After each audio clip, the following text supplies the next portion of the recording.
If your son or daughter were raising around, what would you tell them to watch out for that most CEO founders miss? Today's guest, I have Gregg Kaplan, someone that I've known for a while. He is the original founder and former CEO of Redbox. He took the company from just a few DVD kiosks to over 20,000 locations nationwide, growing it into a $2 billion business and completely changing how America rented movies. After Redbox was acquired by Coinstar, Gregg became the president and COO of the combined $2.2 billion business, more than doubling the EBITDA and tripling earnings per share during his tenure. Gregg has also sat on the other side of the table, which is unique, as an operating partner at Pritzker Private Capital and later as the CEO of Valcor, an industrial environmental services company backed by Pritzker. In 2022, he took on his latest venture, the CEO of Dentology. Did I say that correctly? Correct. Yep. All right. A fast-scaling dental brand redefining the patient experience through technology, branding, and hospitality. He holds an MBA from Harvard Business School, a BA in philosophy from the University of Michigan, and he has been recognized as Crain's Chicago 40 Under 40 and a finalist for the Ernst & Young Entrepreneurs of the Year. So, Gregg, thank you very, very much for making time to do this. I know that you've got a really busy schedule, and you are in the middle of a fundraiser yourself right now. I am. Thanks, Kirk. Appreciate you having me. Absolutely. So let's jump in. I'm going to go through and we'll just, we'll meander through some questions I have and see where this takes us. So one of the first things, if a CEO or a founder, maybe even a family member came to you today saying, "Hey, I need to raise money," what would be one of the first questions you would ask and one piece of advice you would give them? There would be questions I would ask is, what are you trying to raise? What are you trying to accomplish? And how long will the money take you? In terms of advice, I would have a couple of things. One would be start early in the sense of assume that you're always fundraising as a CEO. It kind of never stops. And what I've learned is that if you show up at the moment that you're officially fundraising, it's not to say that it won't go well, but you're way better off if you've had 3 or 4 conversations with that firm and they've gotten to know you and you've kind of reached out when you didn't need money and you just said, "Hey, wanted to make the acquaintance, tell you about our story." And they'll say, "You fundraising?" You say, "No, not yet. I just wanted to connect. We'll be fundraising maybe next year." And they say, "Great." And then you're kind of continually updating them. So looking at it as a longer term relationship building as opposed to a one-time event. Yeah, that makes a lot of sense. What do you see makes a capital partner really stand out? So you're going to start building that early relationship or even you're in the fundraising. How can a CEO or founder spot the difference between someone that's a check writer, so to speak, and somebody that truly is going to be strategic? Yeah, and I'll use an opportunity. This new venture I'm in, and when I say new, it's the last couple of years. Part of the reason I got into it was a venture capitalist in Chicago that I've known for a long time, and I have a lot of respect for. And when I think about him, what he does is so helpful, which is, and I'll just go through the list of kind of what the best venture capitalists do, which is one is super responsive when you ask for help. They actually try and provide it, whether that be connections, advice, guidance, resources. And with this venture capitalist, he's done all of those. They also are, they provide useful help and advice and feedback. And there's not useful feedback, and then there is useful feedback as a CEO. And for me, and I don't purport to speak for all CEOs, but useful feedback are, first of all, not obvious things. So, believe it or not, around the boardroom table, you sometimes get the input of, well, if you can make revenues go higher and costs go lower, things would be better, you know. And we're both laughing, but sometimes you get that kind of feedback and you're like, Absolutely. yeah, that's just so unhelpful. But really, really insightful feedback about strategy of the organization, about things to be thinking about. Um, and not that necessarily they're agreeing with you because they're not going to, but real thoughtful, rational feedback regularly that's not obvious. And also recognizing, because a lot of investors are not operators, the Mhm. ones that I appreciate, and you mentioned earlier in the introduction that I've been on both sides as an investor and as an operator, are the ones that recognize what it is to be an operator, which is, for example, um, in a venture, you always have more things to do than you have resources. So just constantly saying, do this, do this, do this, do this is not helpful because we're operating, entrepreneurship is kind of the definition of trying to get things done without a lot of resources. And so recognizing it's really about stack ranking all the things that you want to do and prioritizing and choosing the best, knowing full well you can't get to everything. But just approaching it, and some investors sometimes approach it as if you can do everything and Mhm. and resources are unlimited, and they never are. So Yeah. let me Yeah. pause. No, that's really, really good, Greg. This whole thing about, investors, and one is I really agree with your list, and I think people that are listening need to double down on thinking about this operator side of it. Not every investor is going to be an operator, but they at least understand that they haven't been, and they have a sensitivity to that, and maybe they have other general partners that have been, that they brought on, that they can sit in that role and play that role. Um, uh, and how do you see, or what do you see some of the best ways? And it's okay to mention the name of the venture capital if you want. It sounds like a wonderful Yeah, firm. no, I'd be happy to. So his name is Guy Turner. He's at Hyde Park Venture Partners. I've known him for 11, 12, 13 years. I can't even remember. Uh, We sat on some boards. And I think he has a phenomenal approach, and is the kind of person that uh, you pick up their call when they say, here's an interesting opportunity because you know that you're going to have a great relationship over the next bunch of years. And we have. Yeah. Well, one of the things that you're standing on the side of experience after Redbox and all the different experiences you've had. But sometimes, people, it's the first or second time, opportunity to be CEO, to raise money and stuff like that. What are some things that you have seen where people have these expectations of what the board is going to be or what they're going to do that actually doesn't really play out that way?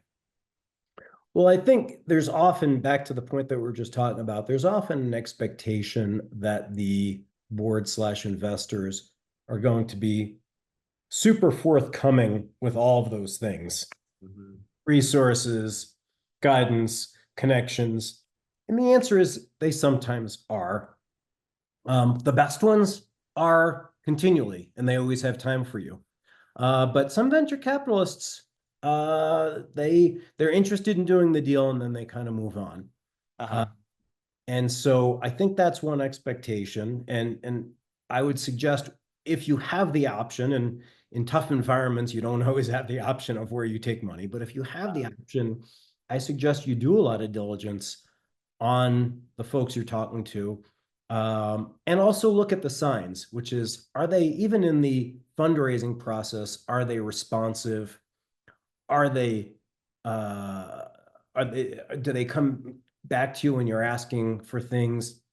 Are they on time? Just all the kinds of things that you'd expect in a partner. These are little slight signals. But then I think it's fair to say I'd like to go talk to a whole bunch of CEOs that you work with and Yeah. due diligence. They're going to do the same on you. So Yeah. why not do the same on them? Yeah, no, I think that's really important. And it is so subtle and so nuanced, but to really do that diligence and get to the heart of those questions that you're asking, you're saying is like, one is why are you raising the capital? Because if it is just a matter of just you want the capital and you don't really want the help, you've got to be honest with yourself about that. And I've seen that from CEOs. and then I've seen also on the other extreme where it's they thought the board was going to act as the strategy is providing, you know, almost the roadmap to success, and it compresses everybody down. The CEO kind of becomes a VP, the VPs become directors, you know, and on down. But be able to ask those thoughtful questions and really getting to the heart of, are they going to, like I said, the best ones, they're going to show up, they're going to give that advice, they're going to give that guidance, they're going to do things to build conditions of trust, so you can handle the weight of those heavy conversations. What are some things that you have done or seen other CEOs when you were on the investment side that really did a great job of building trust, even when things were really kind of not going very well?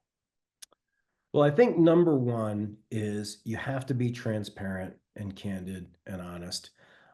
Every venture has bad news. It's just inevitable. Yeah. It's very rare that you're going to constantly have good news. It's easy to share good news. Yeah. You have to share the bad news. Mhm. And if you look like you're hiding it or delaying or hedging or anything like that, you're going to lose trust.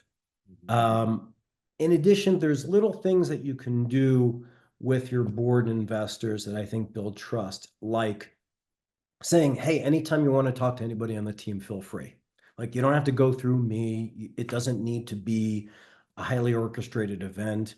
If you want to visit our business, in our case, we actually have 17 dentistry clinics. And we've had some investors show up unannounced and just go in. In fact, one of them is a patient. And so, and they read the signals. If you're preparing for, if you say to them, before you show up, let me know, and we're going to prepare and all those things, it just, you lose trust. They want to just show up and see what the business looks like, raw and unfiltered. And that's fair. So you got to give them access, and allow them to see access to your people, access to the business, access to the numbers if they're requesting it. And that builds trust. And you have to have some level of faith that they have been through this many times and that they're used to both good news and bad news. And they'll not panic if you share the bad news, but they will be upset, reasonably so, if you're hiding the bad news. Yeah, and we could do a whole episode on kind of going diving deep on how do you get an organization that can show up that way, where people can, board members can come in or whoever, and it is this level of transparency, because that's a whole level of leading. Like I said, we could spend a whole episode on that. You know, what I don't want people to misconstrue here is that you should say, all right, just everybody come in. You should have that kind of organization. You should have those things, but it goes back to this due diligence, because I've also seen where that kind of trust has been opened up and board members have abused it, unfortunately. Um, you know, and so that due diligence once again becomes back. And then also I've seen where organizations do get all prepared and hyped up, and it creates this weird kind of cryptic kind of environment. And so it really does, back to your earlier point, this being an entrepreneur, you're doing all things at all times, but it's really about how do I create these conditions of trust, not just person to person, but organization to board, board to organization, and doing those things. Any kind of thoughts as I'm kind of rambling on here about that at all? Well, I think it's also about the internal conversation, and I've done this, which is talking to your leaders and team and just saying, hey, listen, so and so investor or board member is interested in this. And sometimes they'll say, well, what do you want me to say? Right? Mm-hmm. It's code word for should we give them, and the answer, and they need to hear it from the leader, is just tell them what it is. Tell them the truth, tell them where it's at, tell them what we're trying to do to fix that problem. But I don't want to hide any issues. Share it with them, and then we'll deal with the whatever ramifications there are.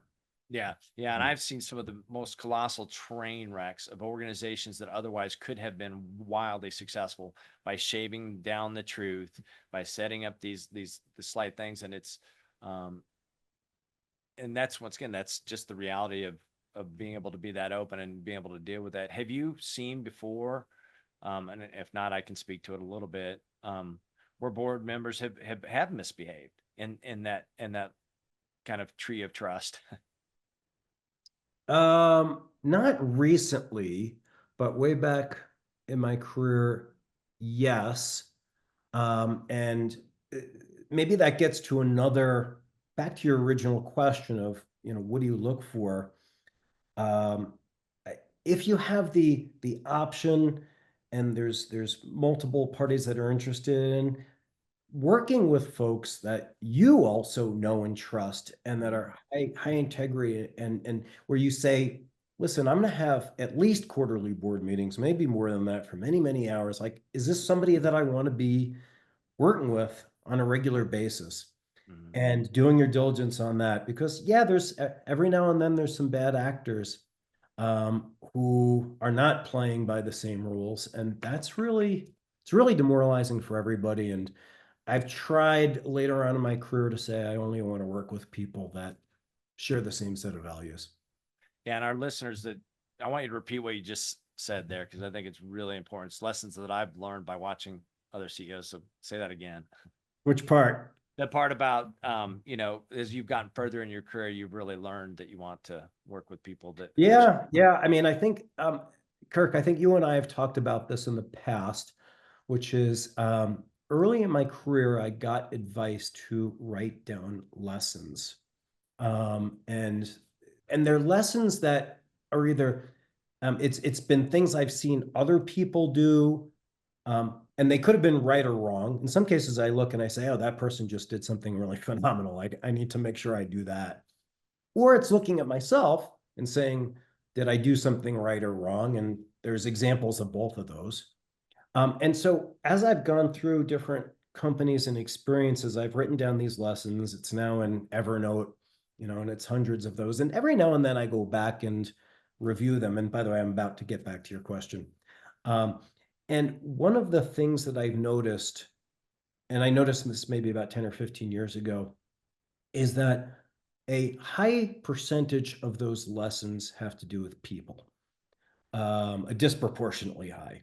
yes. And the big kind of uber lesson for me at that point, which I've tried to follow, you don't always get it perfectly, is you just need to work with people that have the same approach to values as you Mm, do. Because it's for me at least, it's too hard to work and it's too stressful day to day when you're working with somebody that just doesn't view the world the same way you do. And I've tried to, and there's been really good instances in the past where if you could work with someone where and listen, in today's day and world, nobody does anything on a handshake. You still have to paper it, but you yeah. want to approach it and say, if I had a handshake, can I trust that this person will approach it the same way as me? And if you have that, that's really valuable. And because Yeah. then their approach is not always going to be how do I exact all the value and all the economics and everything, but like how do I do what's right and what's fair? Yeah, I love that kind of mentality of that handshake. Once again, what we're talking about, and the reason I'm doubling down on this is because I have walked that lonely journey with so many CEOs that negotiated away that part of the values are like, well, they're an expert, they've got a great resume, and deep down they needed the money, and they brought somebody on, and it's literally I've seen it topple people's family lives and stuff in that regard. I'm not trying to make this real heavy or dark by any stretch of the imagination because most of the time it's not, but this sounds like that advice. Like if you would just get your revenues up and the costs down, it'd be great. It sounds like overly obvious, embarrassingly simple advice, but it really is sage and wise advice to as you're going through that due diligence because there's a lot of people that that can provide capital, Yep. but it's really they do become partners, and they are people that you want to be able to have walk into your business, and that their intentions are to help you and do those things. So anyways, I appreciate you kind of going down that path with me on that one a little bit because I just think it's really important. One of the things I think a lot of CEOs and founders think is a problem. Money does solve problems, and it does. It's like the old saying, sales solves a lot of problems, but I'm sure you've seen sometimes where it can hide them. Yeah. That money can hide them. Can you share a moment where capital has made things more complicated, where you've even invested in something, or it's caused your team to maybe? Um, Well, I think there is a getting a lot of capital at a high valuation can is not always the blessing it seems. And if you get a big infusion and it's at the top of the market, and by the way, a bunch of companies were at that place just 2 or 3 years ago. Um, I think it's fine if you recognize those things and you say, hey, we should all be really happy that we just got a phenomenal valuation and a lot of money. But let's be honest with ourselves and say it probably was an overestimation of where we are in most markets. And let's not act as if we're flush with cash. Let's act as if it's a precious commodity because markets change and sometimes really fast. And I've been through enough cycles now, starting with .com to know that money dries up really fast. Uh, Mhm. it's sometimes startling how fast it does dry up. And if you act like it's always going to be flowing, that's a challenge. So I think you need to have the approach of, yeah, we got great money and great valuation, but let's behave as if money is going to be much harder to come by in the future and preserve that capital as long as possible. Yeah, I find it interesting, because when people raise capital at the big valuations, someone would just tell me about a company that had $12 million in ARR, annual recurring revenue, and got a valuation of 800 million. And so congratulations, but it's like congratulating somebody for getting a bigger mortgage on their house. Now they've got, they've all of a sudden got to make it worth more. And one of the things I wanted you to maybe dive a little bit deeper on is this idea of how do you manage with your team and just their mindsets, this tension between, raising at a big round or, at a high valuation and bringing this capital in and saying, really, we've got to be wise stewards of this and run the business as if, it's we we we've got money's not going to always be flowing. How do you handle that tension? Yeah, I think it's just for me, it's talking about the cycles that you've seen in the past and knowing that they do change very, very quickly, and that you need to make the capital last probably far longer than maybe even your investors are saying, and prepare for a rainy day. And know full well that you have to prove things out. Like, Mm-hmm. great, you got the money, but now you have to. It was all based upon a whole bunch of assumptions that you now Mm-hmm. have to prove out. Um, and Another phrase that I often use is assume that if you have a plan, at least a couple parts of that plan aren't going to go right. So you need to give yourself room for error. And so it's all of those, it's all the above. Yeah. What about you've got credibility because you've now proven your ability to run and operate and lead a business. For someone that's starting, sometimes that, like I said, the capital, they're encouraging you to spend that, to churn more growth. How do you what advice would you give someone that's trying to push back on the board and saying, hey, we need to slow down the spending because of this or whatever the case may be, and because I see a lot of times where that push to spend, spend, spend, and then all of a sudden, like I said, we hit a rough market, and then it's all like, well, it's because we weren't executing, or we got to cut all these costs now, and it's all these kind of dramatic things that are one-time benefits, but really don't really help the health of the business long term. And part of it is just having that wisdom to kind of know how to modulate the use of capital. Yeah, I think it's more about constantly assessing what your situation is. And what I mean by that is saying as a leader, where's my business at? And Mm-hmm. being brutally honest as to where the business is at. How close are you to proving what needs to be proven? Part one. Part two is where am I in the cycle? Am I at the top of the cycle, the bottom of the cycle, somewhere in the middle, and recognizing that. Recognizing um, how committed are the investors to a certain path? And by the way, how deep are their pockets? Mm-hmm. Are they willing to write more checks to see that? And kind of constantly looking at all three of those and saying, what does that mean for where the business is at in our trajectory? And facing the reality of all those implications. And I I feel like often uh, folks are looking at the most optimistic view of each parts of those, Mhm. which get you into trouble. Yeah, yeah. One of the things you're talking about the list that you made earlier, and I wanted to go back to that. Didn't you make a list that you gave to your kids, or Oh yeah, since it yeah, learned? Talk a little bit about that because one of the things that's really important about this podcast and that we pull into this is just that balance of CEOs, leaders, investors, and their families. And I know how much you love and care for your family, and so I'd love to you to yeah. talk about that. I when my oldest, who's now 27, went off to college, I believe this, I wrote him a letter uh, saying, here's a whole bunch of things that you should know going off to college. And this is, I posted, ultimately, by the way, I ended up posting it on LinkedIn because my wife said, this is interesting. You should put it there. So I wrote him that letter. And then subsequent to that, when he was going to his first job, I wrote another letter, also on LinkedIn.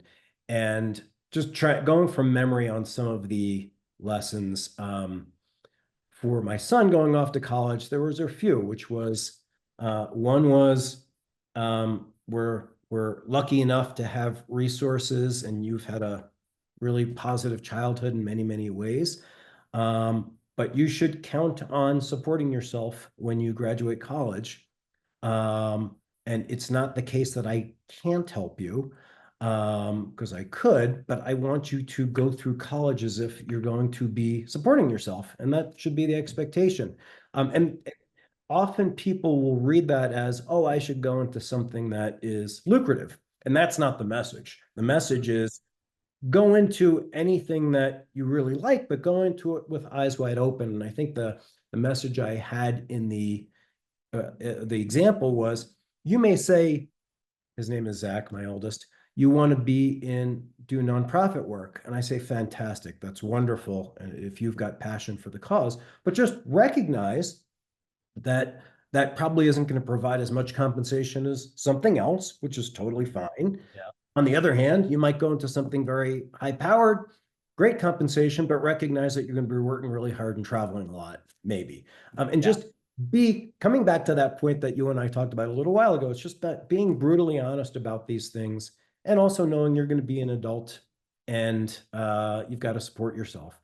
Um, One of the other messages in that letter, the off to college letter, again, going on memory, was, and I think I said it something like this, which was, hey, through a decent portion of your life, you could say, these are things that happened to me, my teachers, my parents, my et cetera. You're an adult, and part of being an adult means taking accountability. So, largely from this point forward, you're kind of responsible for your actions or mhm, inactions going forward.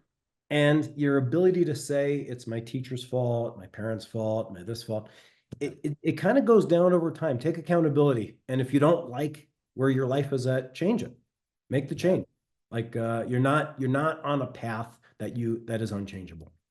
yeah. I love that advice. I love that you pour into your kids that way too. I mean, I think too many times we take these lessons and we don't pour them into our family, for whatever reason, we just don't. And so that intentionality, I really admire. I think it's why you're an effective leader. I think it's a big part of the reason. And that brutal honesty, talked a lot about that in this podcast. That's where I spend most of my time with CEOs, is just moving them closer to the truth. If the fire gets too hot to stand next to it, we'll deal with it, but let's not stand next to it. So that's fantastic. Kind of jumping back into the capital stuff, and you know one of the things, and we touched on this a little bit, is just about terms and conditions, and that tension of thinking about how do we get the best valuation to reduce the amount of dilution, but not so much that it creates so much overhang that maybe we end up with a secondary where some people are able to pull some money off the table and everything else like that, but our common ends up getting wiped out, and we really make some poor decisions Yeah, around that. um, from when you're on the investment side, and you talk to us, I guess really both sides of this, is how do you think about um, keeping that balance? So sure. Yeah, and by the way, Kirk, as a brief aside, I don't know if it's on my side or yours, but your camera, are you still there? Yeah, I'm here. Okay. The what I see just got fuzzy, and I don't know Really? the image of Okay. you just got Okay. fuzzy. Okay. Um, so I'll keep going, but I just wanted you to know that your video is a little fuzzy. Is it the whole time fuzzy or? No, no, no. Just like a minute ago, it went from very sharp to very fuzzy. I'm not Okay. sure. All right. Huh. Interesting. Okay. Thank you very much.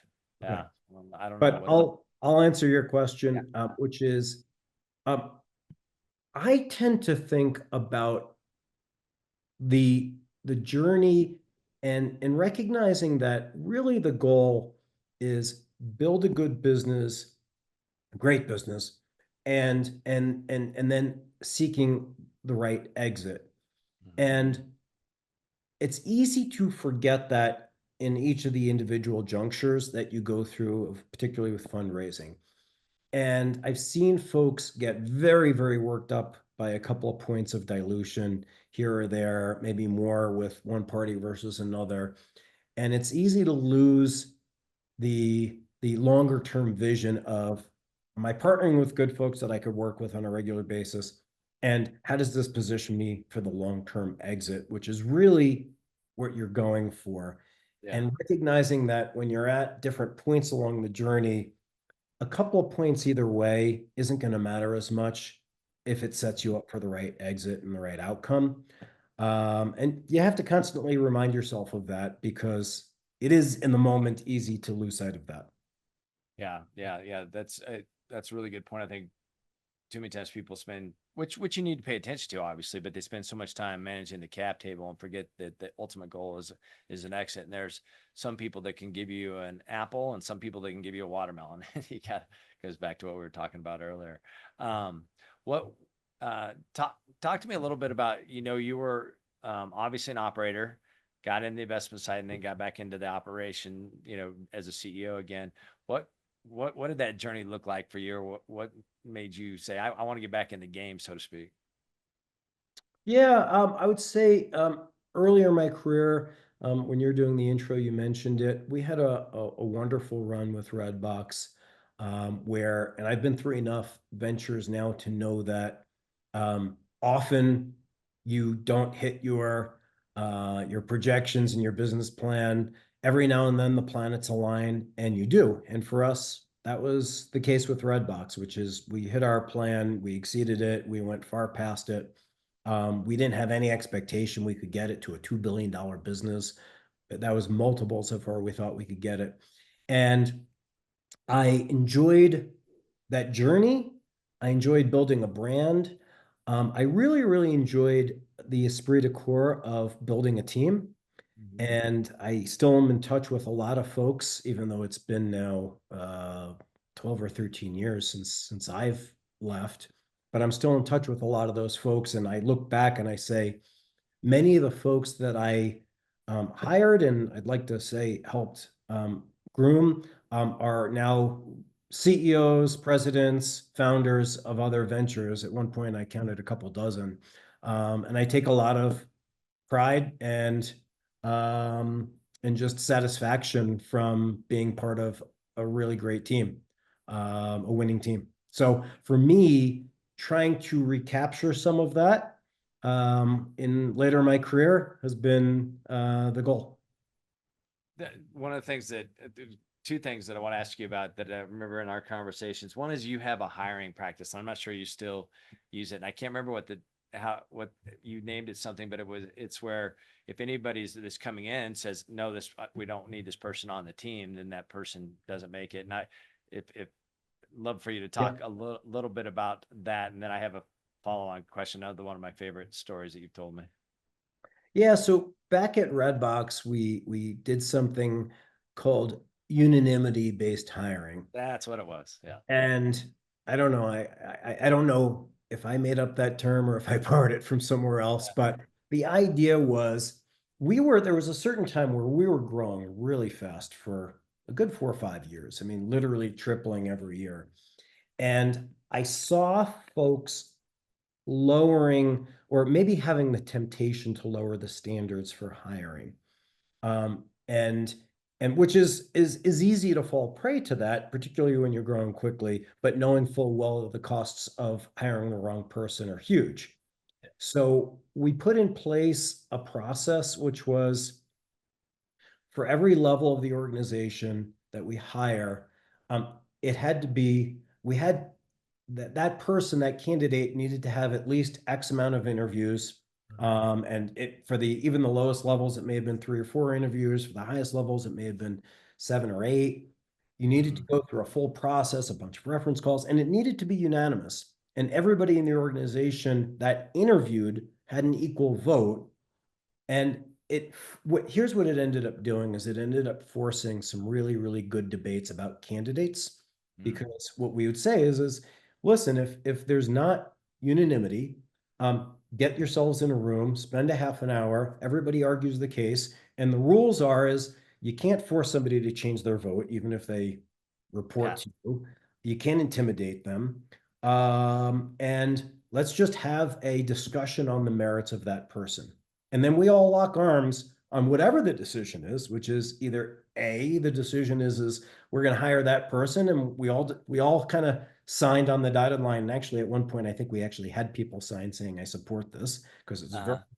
there's something very official about doing that. Yeah. Or we've decided we're not going to hire this person because we thought that there were some risks.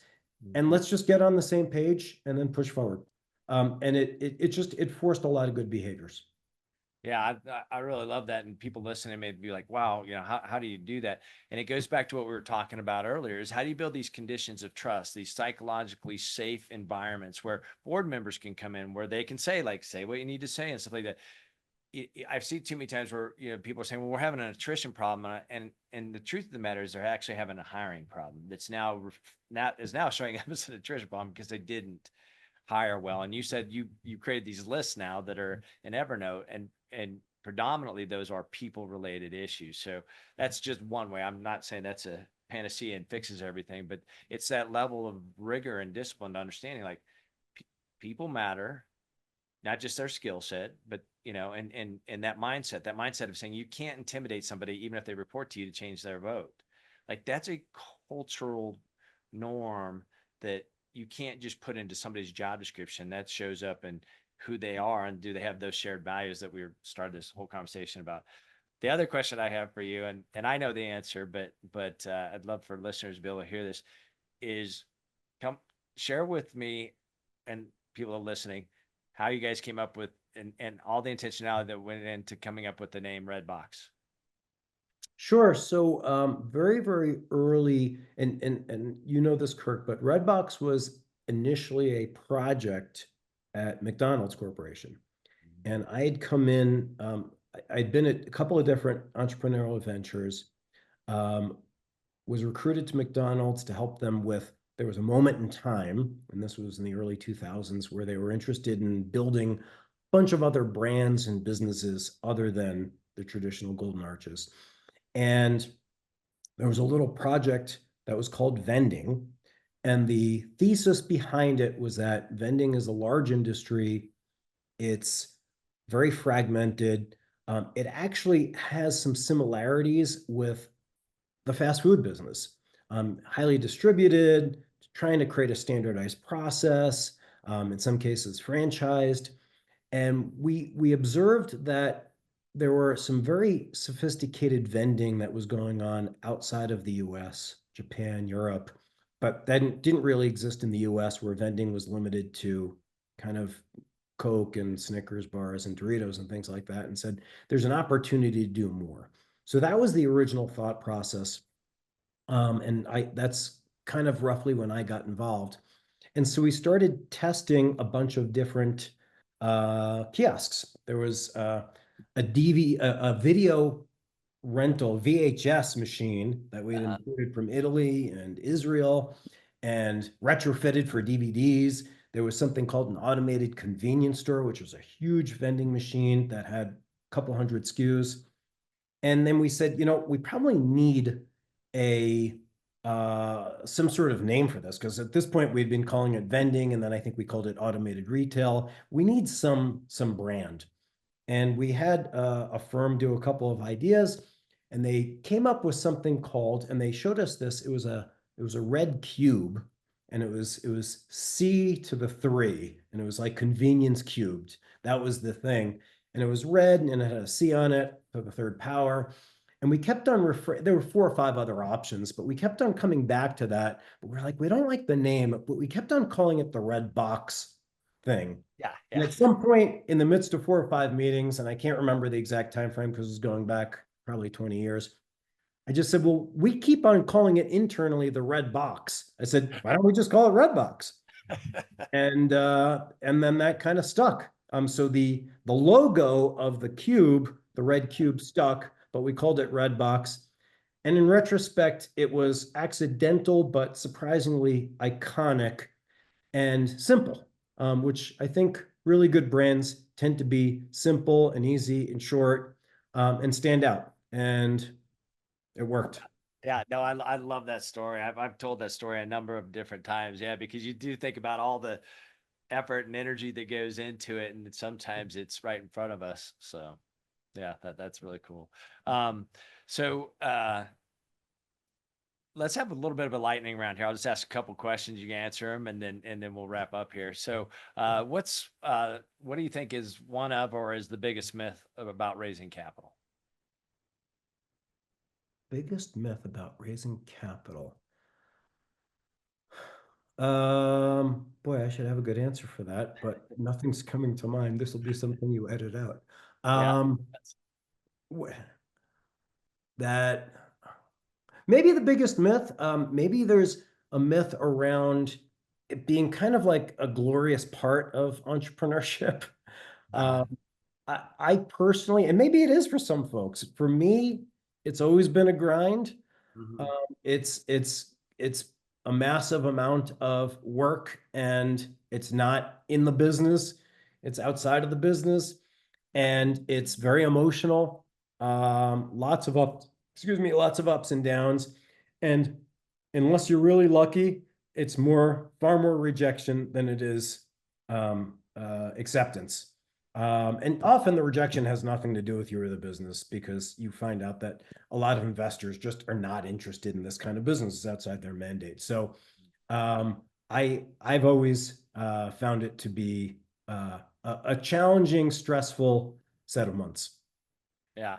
Yeah. Well, thank you for sharing that. Yeah, I think people listening, if you haven't raised capital, need to pay attention to that. And if you have, you are shaking your head, yes, listening to Gregg and watching him. What's one question, and it's 500 of them, but what's one question every founder or CEO should ask before signing a term sheet? What involvement does your firm expect to have with the business? Mhm. That's one question. Actually, I'm going to give you a couple. Yeah. What's your, meaning the investor's vision for the business? Because you want alignment there. If they have a very different vision, it's going to be a tough bunch of years. Yes. Um, what do you see your value? What is the value that you think you bring? Okay. That's a really good question. A time when you saw raising capital made all the difference, where it was really helpful. Well, I think I mentioned earlier, when we raised money, the first round for Dentology, which was now about 3 years ago, um, it really took an existing business that had been bootstrapping to that point, and gave it a level of infusion and credibility and injection of people and expertise. And really, if you look at it, it totally changed the trajectory. So really, really happy about how we did that. What what's one time where it created friction or regret? Maybe not for you, but where you've seen it happen for others. I think certainly taking money from the wrong people it can create friction and regret. I think taking it, I mentioned before, this vision, which is, and there's a point in my past where I took money from an organization, in this case, it was a strategic, that had a very different vision than we had. Mhm. And we kind of had the sense for it, but it played out. Like if there's a sneaking suspicion that you have that your interests may not be aligned, it's probably going to rear its head at some point, and it did for us, which is you've got one company, which was us, that wanted to go in one direction. The other company had a different view, and that eventually becomes an issue. Yeah, and you use the word probably. I've seen it 100% of the time where that sneaking suspicion, that kind of gut instinct, it plays out later Yeah. in ways that are hard to control. So yeah, thank you for sharing that. So put on your investor hat. What's something that makes you say, "Oh yeah, I'm going to invest in this. This is a CEO or founder that I would get behind." What makes you say yes to that? Well, putting aside all the traditional evaluation of business and Yeah. evaluation of industries and all those things, I like executives that have a level of humility slash confidence. Hmm. What I mean by that is they're confident enough to be able to be humble and say, I made a mistake, or I could learn from that, or there's somebody else that's better at this, or there's a competitor doing something better. At Redbox, we actually had humility as one of our called out explicit values. And it really meant that, which is we can learn from anybody, we can admit our mistakes. Sometimes the competitor is better, and we should just learn from them. Um, and that I think ultimately, and you have to have confidence to say that out loud. Mm. Yeah, that's that's very, very true. As you're sitting there talking, my mind is just racing and thinking about examples where humility has not shown up or where it has, and how profound that impacts. One quick thing, and I'm relating it back to one of your questions from before, is with our existing investor base now currently, this was an interesting observation back to me, which is I was asking one of them for resources. They had an associate on their team who had some time, and I said, "Oh, I'll take that person's time." Mhm. And they said this. They said, "You know, it's so interesting." I said, "What?" They said, "You and you're one of our much more experienced entrepreneurs and CEOs are much more interested in grabbing resources from us whenever you can. The newer CEOs and entrepreneurs tend not to." And I said, "Why do you think that is?" And they said, "Well, because you recognize that a free resource is phenomenal and you're okay asking for help. Whereas the newer CEOs are worried about asking for help because they're worried about how it will reflect on them, that they don't have it fully together and they can't handle it. And you seem to be open." I said, "Yeah." I said, "Wherever I can get free resources, I am game, because this is a tough business to build a business. And if you venture capitalist have some resources you're going to give me, um, keep it coming. I'm, Yep, I'm yep. happy about that. And that goes back to that confidence thing. Once again, it goes back to that transparency, that confidence. You're always focusing on the outcome. I'm guessing. I don't want to put words in your mouth, but you're focusing on the outcome, and everything's in service to that. And you can't. That's where that humility comes in. Yeah. Um, one more lightning round question, and an important one is, um, for people that are listening. Investors, CEOs, entrepreneurs, whatever. How do you think about, or what are some real practical ways that you go about keeping that balance between being a highly effective CEO, building those teams, pouring into those people, and also doing that same thing for your family? I think you just need to understand what you're trying to accomplish, and what's important. Mhm. And I think at all stages of my career, this is something I've done decently at, which is recognizing that sure, achievement and success are great, but family and health and friends are also incredibly important, and I would say even the highest priority. And you have to work really hard to strike the balance on a regular basis, and it's challenging, particularly when you're in the midst of tough moments at work or fundraising or things like that. But I think having that perspective and knowing what's really important from a longer term point of view, I think that's the best I could Best Yeah. answer. Yeah. No, that's a very thoughtful and accurate answer, from based on the CEOs I've been able to work with.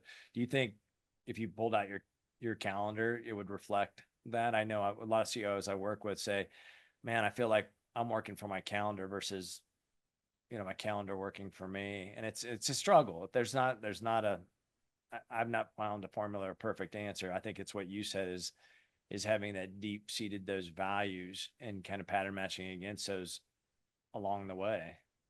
There's something I started doing about 10 years ago. And I can't tell you that I do it every week. I try and do it every week.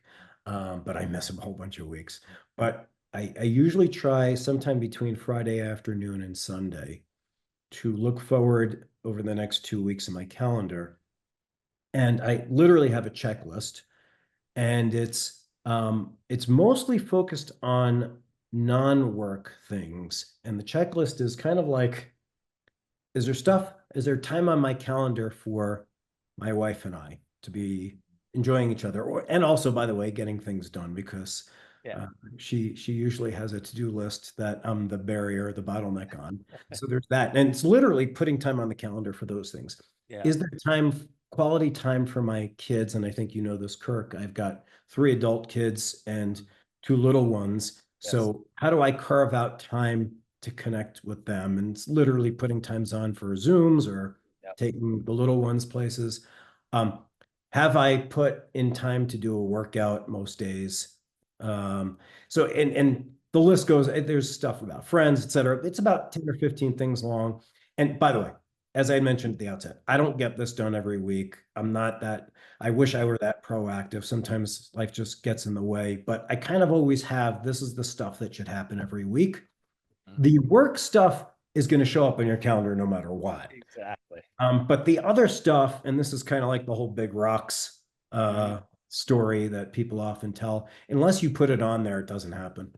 Yeah. Yeah. Well, thank you for sharing that. That's super insightful. And I know that the people listening are going to get a lot from that. I would say that's I've coached a lot of CEOs, and it comes down to two things: that intentionality and keeping it simple, and that's kind of what you're doing there. So, well, Greg, share real quickly how, if people wanted to connect with you, find you on LinkedIn, maybe find out, one of those letters that you wrote to your son or something, how would they go about doing that?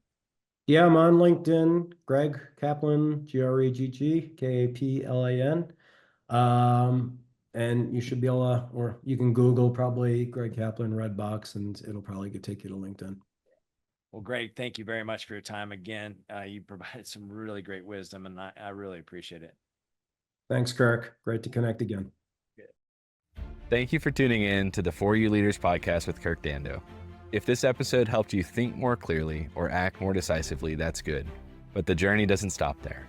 Subscribe for more content on Apple, Spotify, or YouTube, or go to Kirk's website at kirkdando.com to inquire about coaching opportunities. Now think of a friend, family member, or business leader in your life. How could you help normalize their journey today? Share this podcast with them. We hope that this sparks meaningful conversations in your life and that it enables you to become the leader that you aspire to be.